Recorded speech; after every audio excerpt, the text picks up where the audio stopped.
আসসালামু আলাইকুম সম্মানিত ভিউয়ার্স। আগামী 12ই জানুয়ারি পর্যন্ত বাংলাদেশের তাপমাত্রা 4 ডিগ্রি পর্যন্ত চলে আসতে পারে। তো আমার এইখানে 64টা হাঁস আছে, আমি ভাবছি এইগুলো বিক্রি করে দিব। যদি বাংলাদেশের তাপমাত্রা 4 ডিগ্রি সেলসিয়াসে চলে আসে তাহলে আমার এখানের একটা হাঁসকেও বাঁচানো সম্ভব হবে না। তো আমি ভাবছি বিক্রি করে দিব। আমার এই হাঁসগুলো বয়স প্রায় 7 মাস, 2 মাস ধরে ডিম পাড়ছে। আমি এই ডিম প্রায় 20,000 টাকায় বিক্রি করেছি। এখন এই মুহূর্তে এসে এই সিদ্ধান্তটা নেওয়া কেমন হবে অবশ্যই কমেন্ট করে জানাবেন।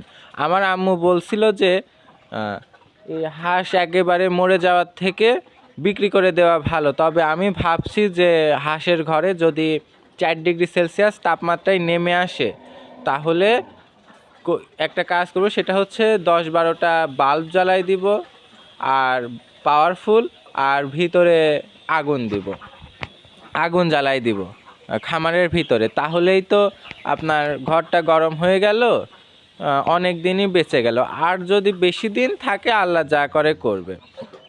এর ভিতরে দেখা যাক সঠিক পরিচর্যা যদি করতে পারি তাহলে বেঁচে যাবে।